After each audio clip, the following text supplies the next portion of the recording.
All right, this is John Johnson. Thank you for coming to CornCon. I'd like to introduce our moderator and panelists that we have on the line.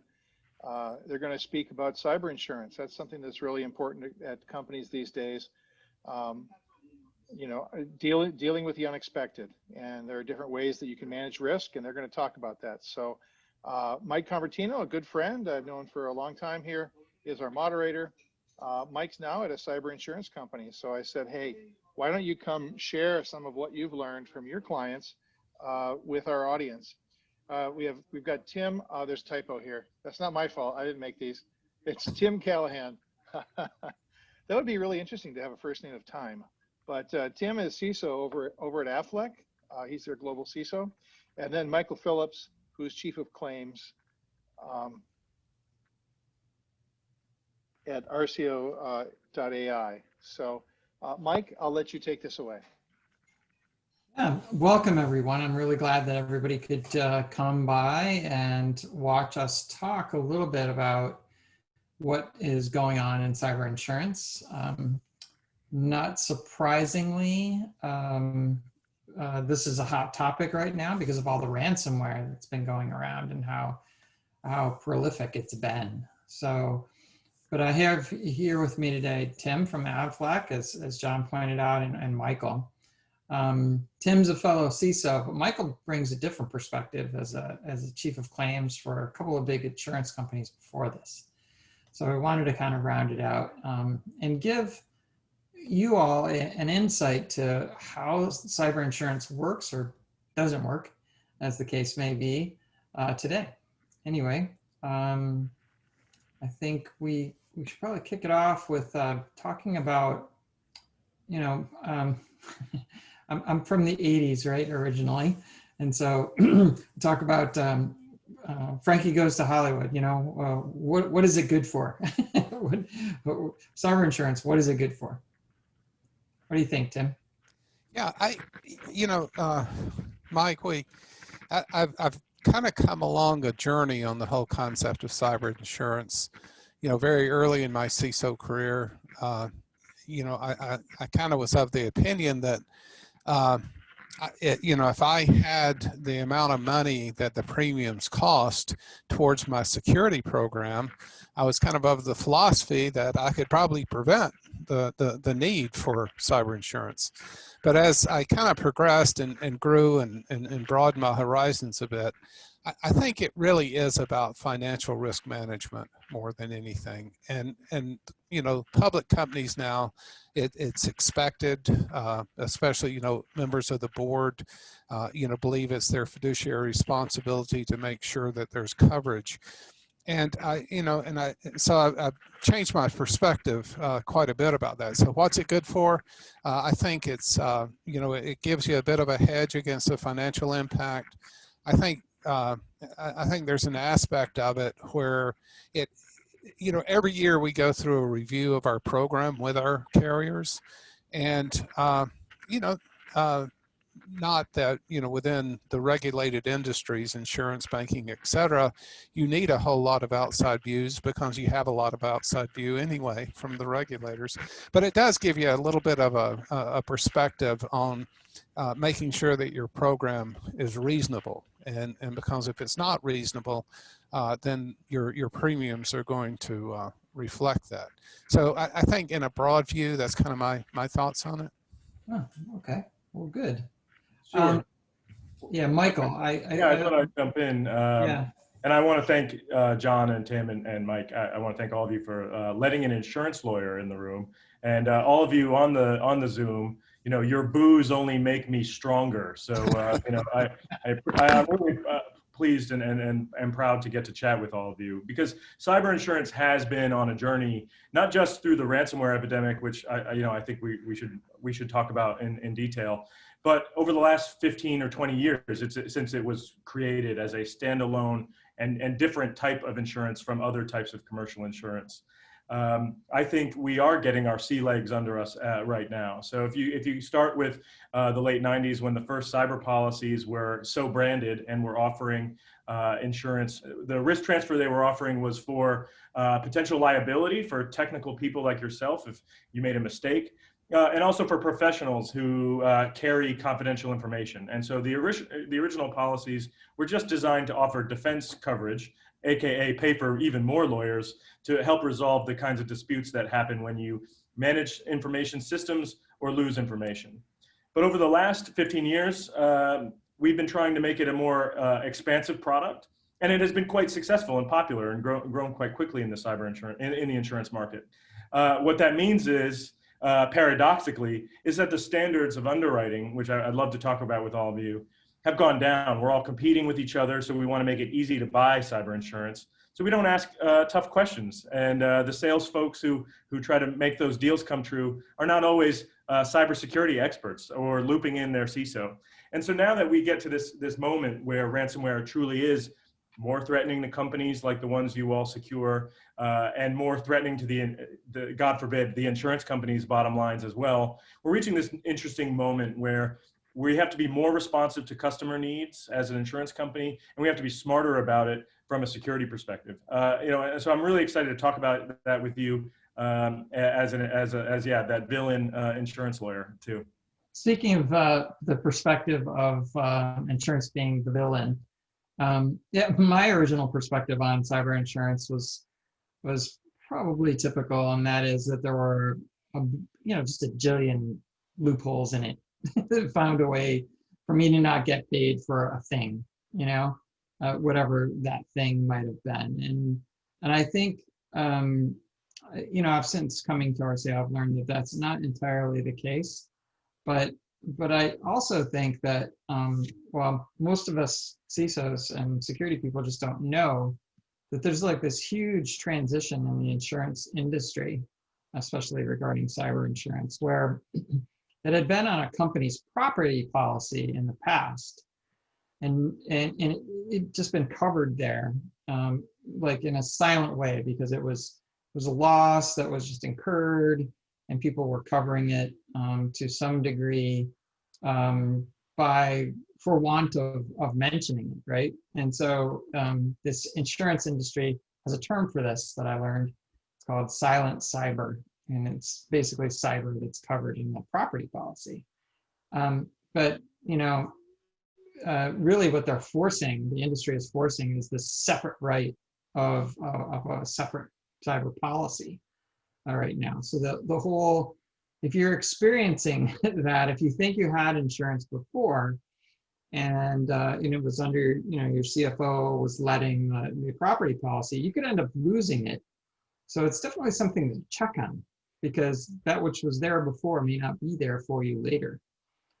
Tim, I know when we talked before about this, you had some thoughts on exclusions and retention and a bunch of other different things. So I'd like to hear your thoughts. Yeah, the one thing that I did find interesting is, kind of reading through the policy, the coverage, and I'm not a lawyer like Michael, so I'm sure I'm going to butcher all kinds of legal terms, and he'll cringe, and we'll get through it.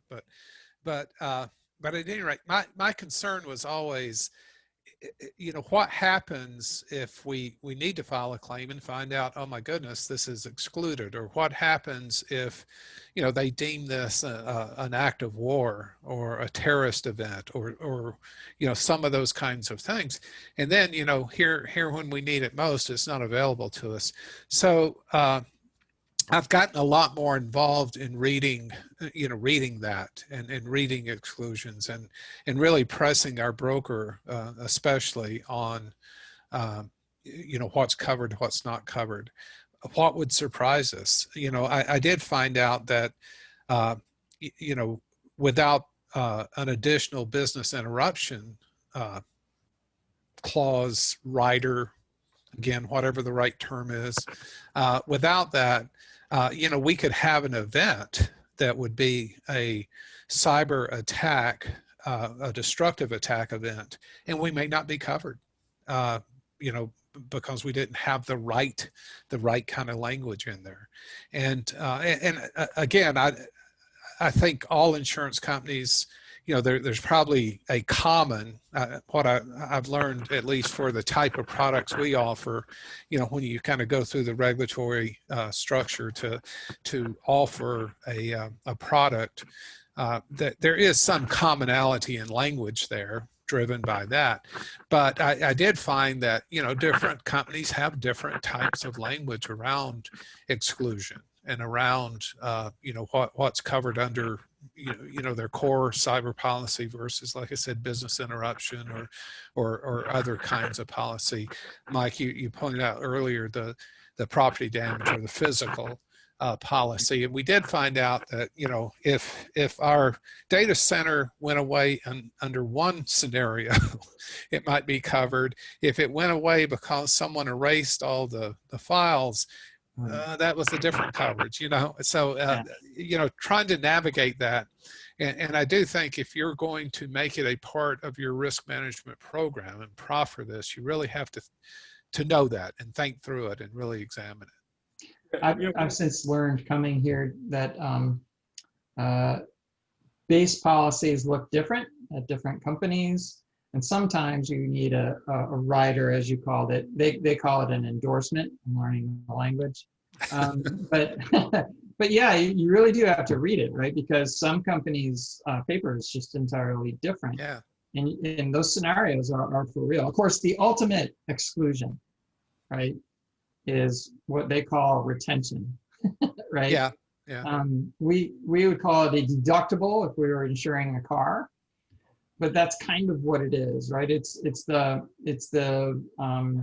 minimum level, right, that they'll begin to get involved at, right? Like, so your retention could be $1 million incident or what have you, even if it is covered, right? So that is very important to know because, if you look at the data from like the Verizon data incident report, all the different costs of breach report that IBM and Palmon partner together every year, when you start looking at those, the average cost of a breach would probably come under most companies' retention, or at least the companies I've been in. So that's a consideration. What the company's doing is kind of self-insuring that part. And that's reasonable. Obviously, the lower the retention, the more expensive the product is, right? Yeah, it's just like when you insure your car. Yeah. Absolutely true. Michael, you were going to say something.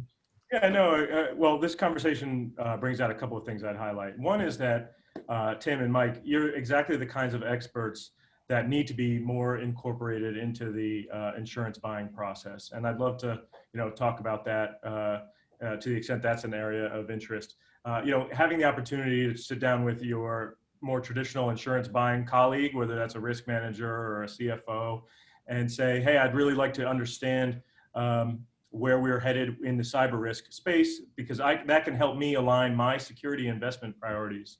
One of the great disjunctions, I think, in the cyber insurance market and the cybersecurity market is that they are on this the different buy cycles with fairly entrenched processes, when really cyber risk is one very complex, constantly changing risk. It is one risk, and it should be united into at least one analysis, if not one transaction. Tim talked about, and Mike both, the complexity and policy wordings. And unlike other policy forms and other lines of insurance that have had decades, if not hundreds of years in certain instances to resolve around a standard form, you're both exactly right. The wordings can be different from company to company, perhaps for no good reason than to make it sound different from a brand point of view. And that's something you're going to want to wrestle with a broker to help you translate that. And then the retention conversation really interests me, again, because you as security professionals are in the best position to quantify so much of the potential risk, along with other colleagues, of course, for maybe things like a legal liability, but for what an insurance person would call first party risk, the costs to investigate your computer systems if something happens, the costs to restore from your backups or recover corrupted data, the costs of a business interruption or a hardware failure and replacement. Those are all things that I would say someone like a Tim or a Mike knows better than anybody else in their organization. And so for underwriters of cyber insurance risk, cyber was so successful for so long that it was easy for everyone to be happy, everyone to walk home happy without having quantified so much of this or answer the question of what do we want to self-insure? What do we want to have under our retention, as Tim has described, or our deductible? And what do we really want to shift over? So there are companies that say we're not as mature and we want that retention as low as possible because we're really excited about the proactive services that companies, insurance companies can bring to bear. And that's something we try to do well, and we don't always do well. And one thing that Mike's helping us do better at our company. But that's a bar that, and a knob that you can change as you think through your insurance relationship. And really, historically, the insurance industry hasn't done a great job of having these conversations with security professionals like yourself. That's what's super interesting to me, especially coming here. I learned a bunch of things about insurance, cyber insurance I never knew. And you might have heard in the news that some companies are actually getting out of doing cyber insurance, mainly because they're getting hammered with claims right now, and they're stacking up the losses from policies they wrote like a year ago or longer and just simply renewed. And the problem that really is besetting them right now is they've got this huge backlog of really what amounts to somewhat unexamined risk, right? They were, like Michael, like you said, was they were so kaviv to compete with one another. They just went into it with a blindfold and a dart in hand and threw it at the wall. In some cases, maybe that's unfair, but still, it really wasn't a very good look, right? They didn't, I don't know about you, Tim, but I've experienced this before where, larger companies end up with a primary insurer, and then they form a stack of insurance, like other insurance companies pile on, so that you can get your total limit like larger for your company. The coverage is bigger.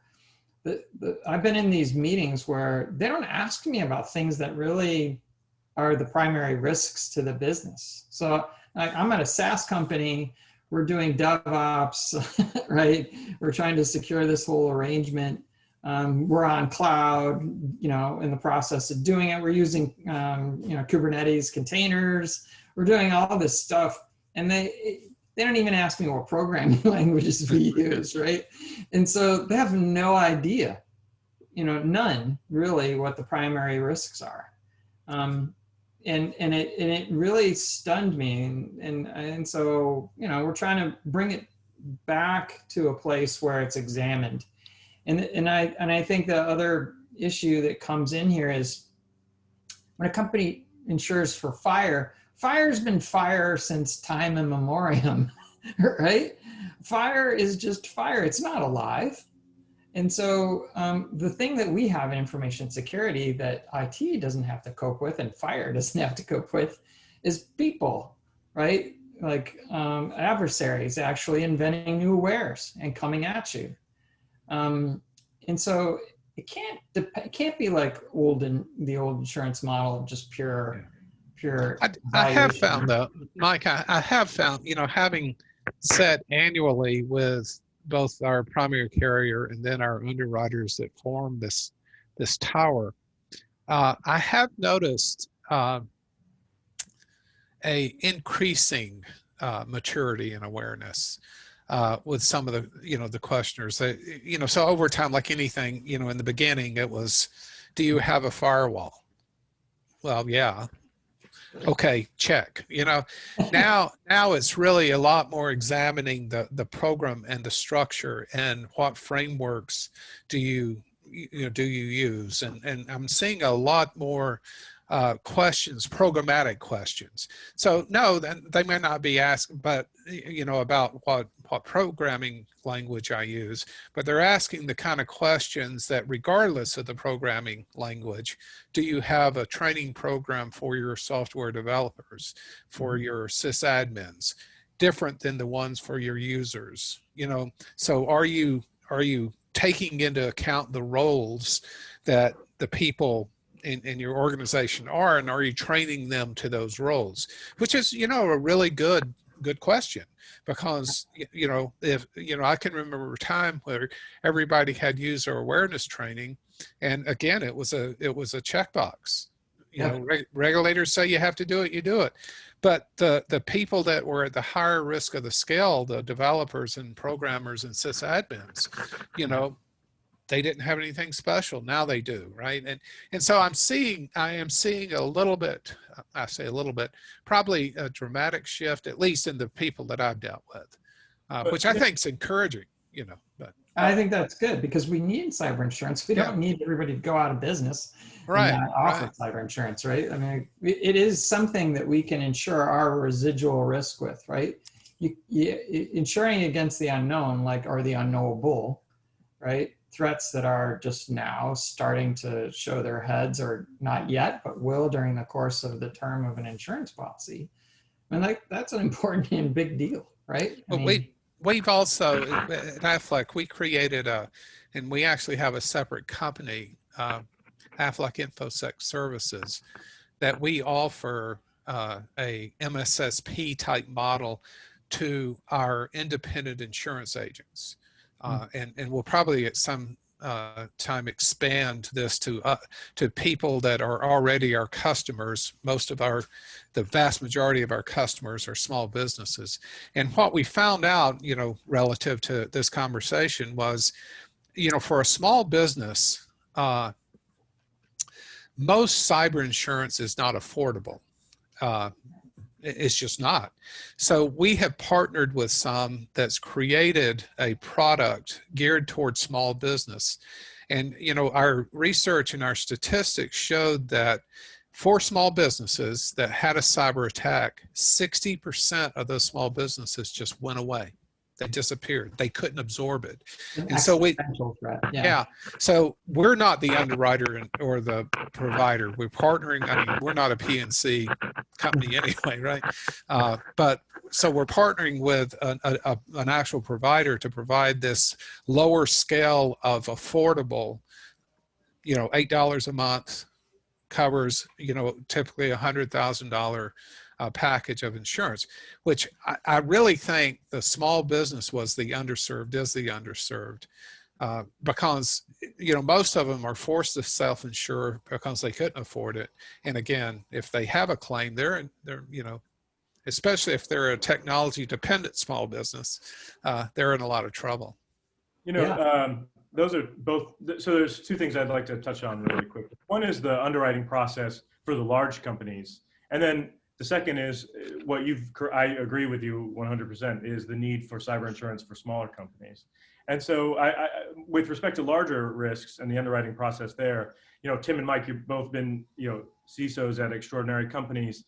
You know, underwriters at insurance companies like the ones I've worked for or advised, they say, well, we don't want to be the most invasive person in the line. You know, they're very concerned about asking too many questions. So, you know, I'd love to hear about your experience there. And then just maybe underwriters are under a false impression that if they did bring more rigor to it, that wouldn't be a commercial detriment to them. And then on the small side of the market, you know, I think that's a fascinating problem, and another one where security professionals can make such a difference, because there aren't enough human underwriters who are expert to go around to even assess small companies meaningfully. It becomes much more about the risk analysis and the cybersecurity expertise, and then trying to scale that through technology to find that right fit on price, and of course on risk capital on the other side. So, I mean, I think these are both really interesting things. Love to hear what you have to think about it.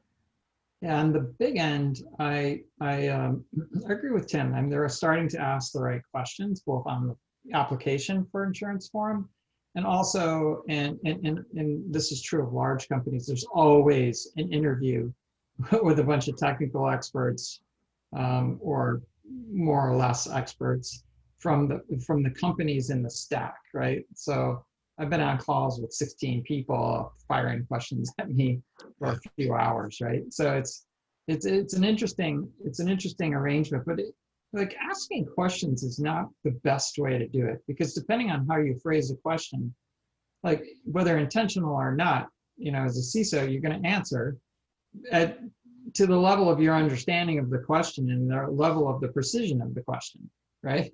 Because it's like being on a witness stand.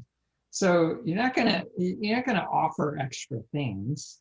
Like it's exactly like being on a witness stand. Same thing with the questions on the form. So usually it's better to sense either externally or to be permitted to basically get a connector to say Office 365 or whatever it is that you use, Azure, just to get an idea of what the settings are. And then you have to have a technical team that would analyze that, right? And see how well it's run. Because in the end, information security is another IT enterprise, another IT vertical in a lot of different ways. And just like the old ITIL arrangement of evaluating IT system goes, essentially in some it's people, process, and technology.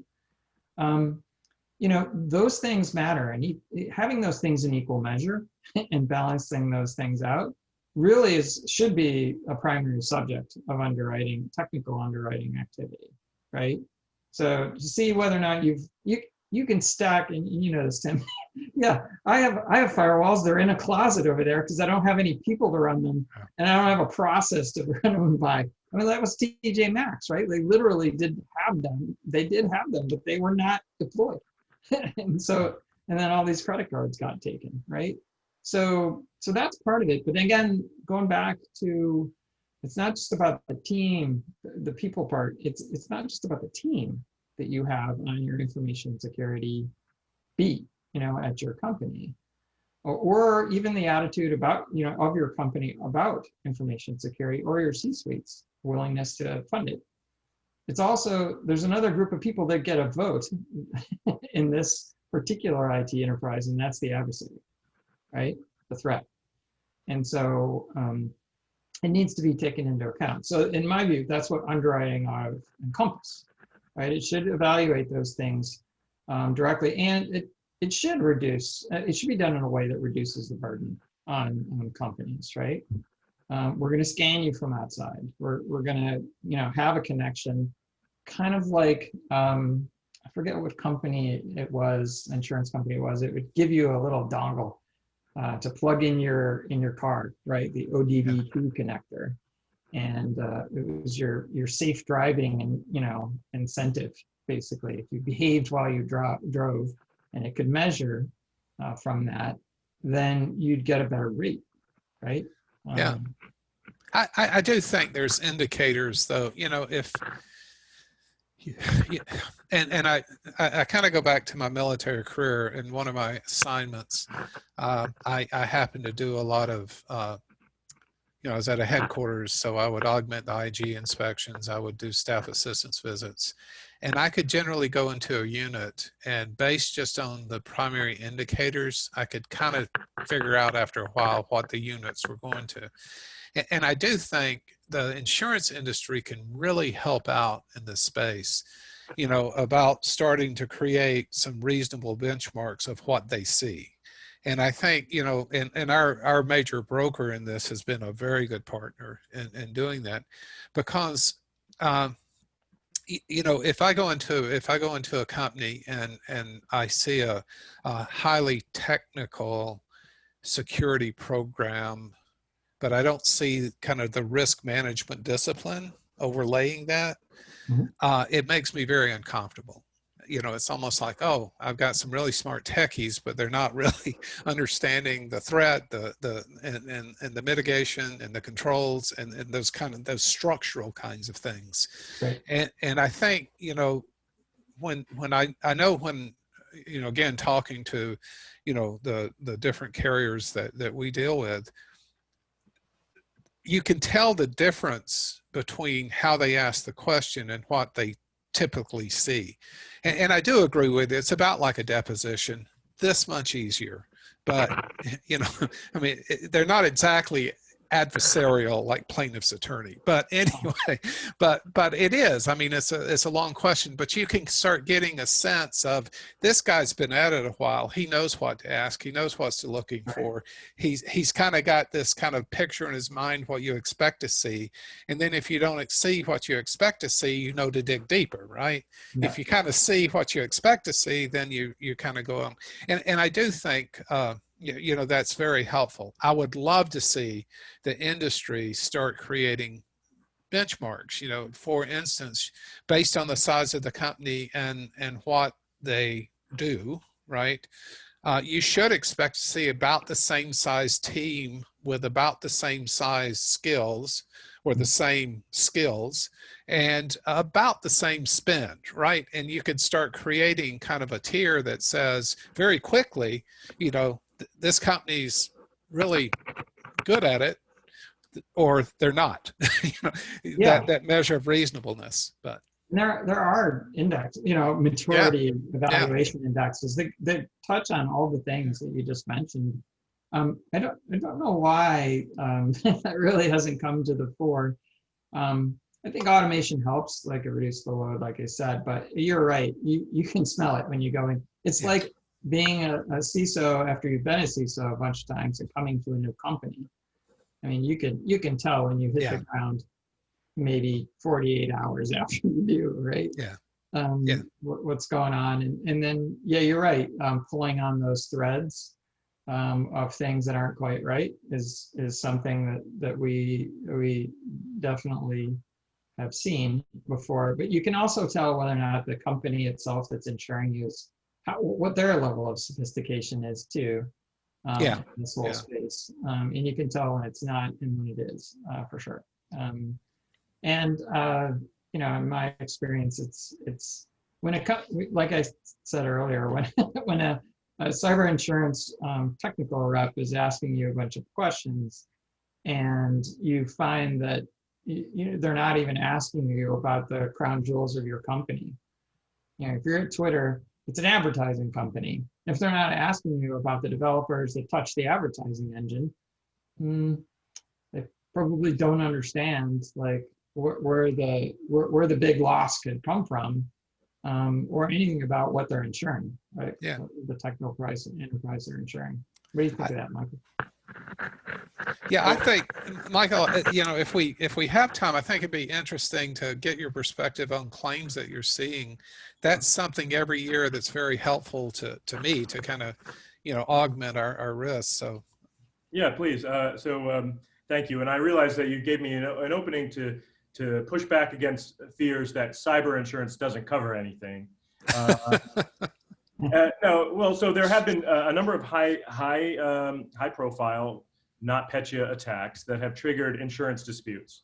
But what I'm pleased to say as a cyber insurance lawyer is that the products that we refer to as cyber insurance, they paid those claims. So NotPetya, WannaCry, all of the advanced persistent threat vectors that you could name today, the cyber insurance market historically has paid the claims. Whereas, as Mike was describing, those silent cyber insurance lines, they didn't really quite realize they were doing that. That's where those disputes came in. But I do think that being sensitive to the war exclusion language and the cyber terrorism language is a very thoughtful thing for cybersecurity professionals like yourselves as leaders of organizations to be tracking. Brokers do a great job. You know, some of the major brokers have done a great job of essentially imposing their will on behalf of their clients as to how it should be structured. So I don't think that is a today thing to fear, in fact. But as we look at the geopolitics of the world and the rising sophistication of cybercrime, some of these are going to abut what is a increasingly underdeveloped legal understanding of what is cyber warfare versus cyber crime versus cyber terrorism. So I do think that's very thoughtful. Although, you know, if you gave me one of those, I think you wouldn't have a problem, is my hint. Although, you know, all caveats as a lawyer. You know, so what are we seeing from an insurance perspective? There are really two major claims trends that cyber insurers are routinely paying the claims on. The first is the ransomware epidemic.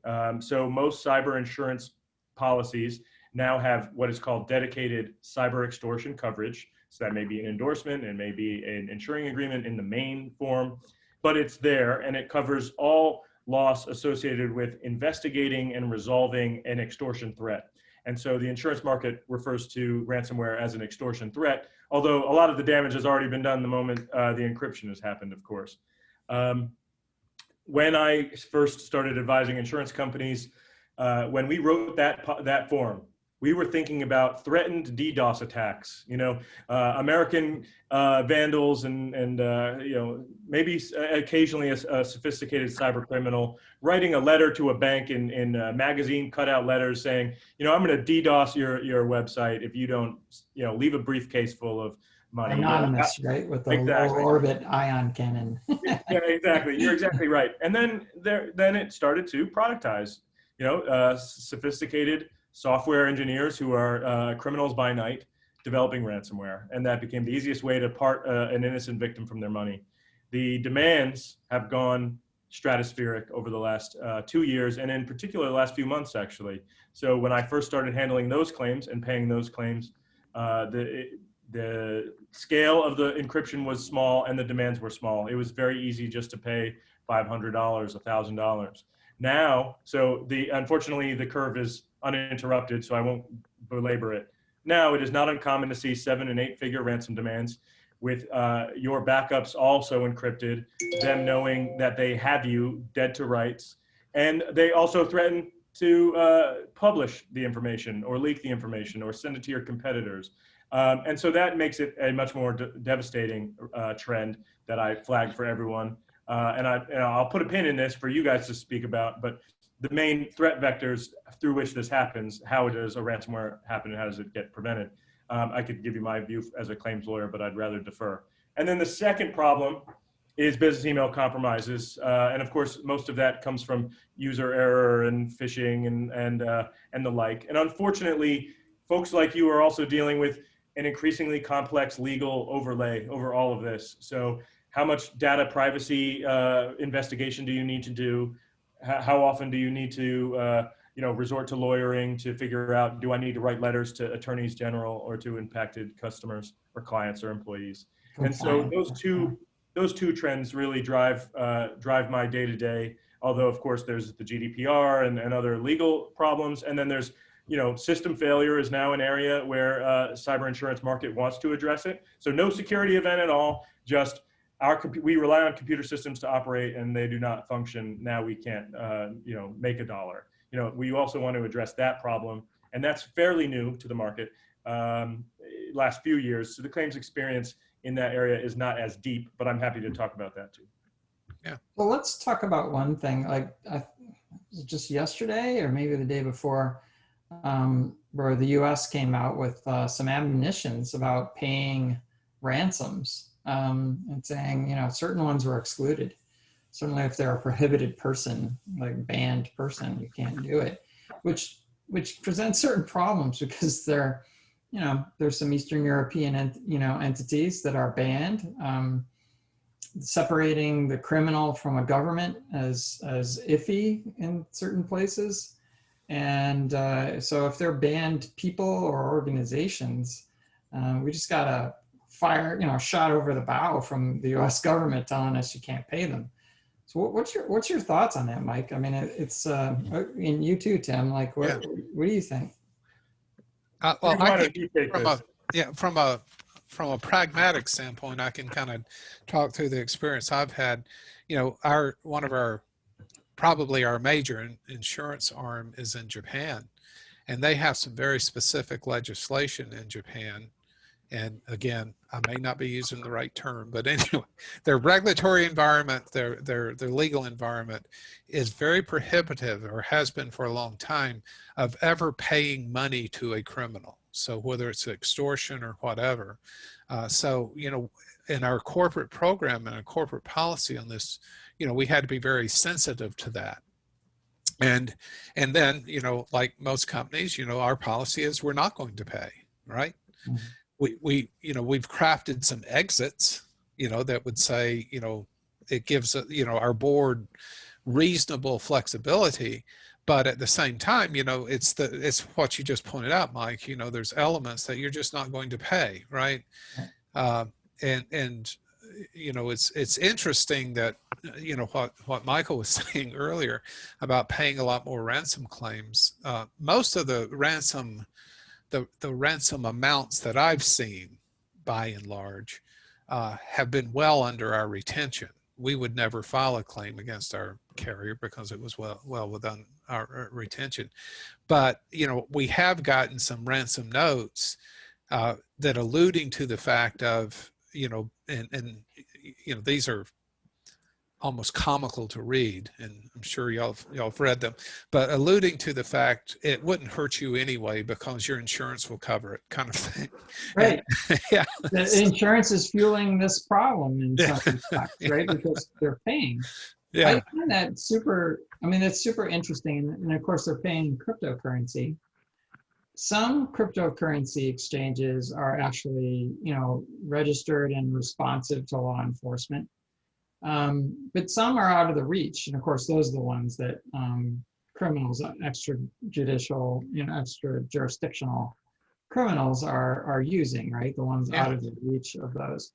My retort to the government's edict yesterday about thou shalt not pay these prohibited people is they're making their demands for us to pay to prohibited exchanges, basically to extra-jurisdictional and non-responsive exchanges.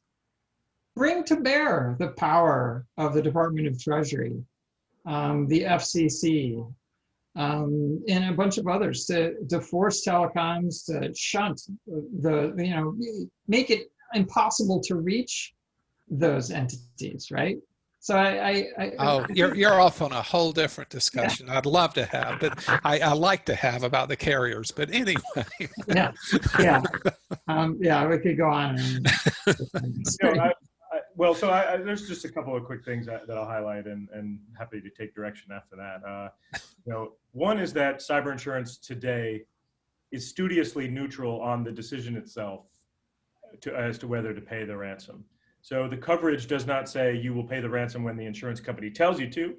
It does say you are making a claim on it to reimburse you for that decision. And then if you are on the road to making that decision, then there is a claims process around that. And there are experts that we prefer who are capable of helping you through that process. But it is the question of whether it should be legal to pay or not, the question of when to pay or not to pay. I was very heartened to hear Tim's company has thought through how they might contemplate that decision if there was something catastrophic. That's so important. And then I do think there are these really interesting anecdotes from around the world. Tim raised the Japanese example. In my prior firm, I was, I had global claims responsibilities, and our Japanese cyber underwriters would say, well, I don't even have to sell this because there is no ransomware in Japan. And of course that sounds beautiful, right? But we had a team in Italy who had a similar legal regime and didn't have that problem. So in the corner of does a legal prohibition work, I would highlight those things. In the contrary, and again, just to sort of drive discussion as we all think about these things. So there's the legacy of kidnap and ransom insurance. So that is another area of successful insurance that also has helped to bend the curve of what was a rampant kidnap for ransom industry. There's a number of interesting academic articles in the last couple of years trying to describe that underwriters with expertise in what are the likelihoods of something happening, as well as security professionals who know how to remedy such a problem in that context, the human ransom context, have been able to reduce the frequency, reduce the severity, and also protect victims who do fall to it. So that way, when you're in the moment, there is insurance there for you. So the question comes here, or where I'm teeing it up for everyone is, can cyber insurance with appropriate levels of underwriting expertise and security expertise get to a place where, yes, if it is a last resort that you have thoughtfully evaluated, you must do it, there is insurance available for it. But we are going to bring to bear this expertise to prevent it from happening in the first place, and then to improve the ecosystem, because both of you are correct. I've been talking with some of our reinsurance partners, and it's over $1 billion, well over $1 billion in insurance money has gone through this ecosystem Right. right to these dark web startups that are software companies. And so changing that dynamic, how can you do that, but also protect victims of this crime, you know, is a really fascinating and thorny wicket to me. And we have a question here too from one of our viewers saying, you know, hey, there are proposed regulations out there that are talking about making it illegal to facilitate a ransomware payment. And of course, the question is, where does it put insurance companies? And I think the answer to that is we haven't figured that out yet, right? Or if you know, it may be impossible to do that anymore. I don't know if that's actually approved, right? Yeah. So I see Mr. Anderson's question, and you know, which is, isn't the decision of on ransom based on whether the cost of repair is vastly greater than the ransom cost? And you're exactly right. Rational economics would say, well, hell, if I could fix this for less, I would. And in my experience of the claims that I've handled, first of all, 4 out of 5 ransom claims, that's sort of my rule of thumb, end up getting negotiated and the ransom paid. But that's because 4 out of 5 are in a situation, well, slightly greater than 4 out of 5 are in a situation where they don't have another avenue of recovery. Right. So what becomes really interesting and complex are those avenues of recovery and pricing that against the ransom. Sometimes the bad guys have it pretty dead on. So there've been a number of big ransom events I've been on with large organizations where I worked with CISOs and some of our expert partners to price out data recovery. We're gonna recover your data here. We're going to restore backups here. We're going to replace systems here. And when we tallied that bill, the delta was meaningless to the insurance company. And then it became a time question. How fast would it take to decrypt all of your systems if we negotiated this versus how and fast? can you stand the business loss of that period of time? Yeah. Right. Like, can you suborn it? Right. Like, can you bear it? And the answer, and that's a cost, right? Business interruption cost, essentially, that has to be dealt with too. So anyway, I think we're a bit over time. We're at the end. Okay. This has been a great conversation. I think the audience has stuck around. We've got 40 people on the line paying attention here and enthralled by this conversation. So I want to thank you all for coming on today.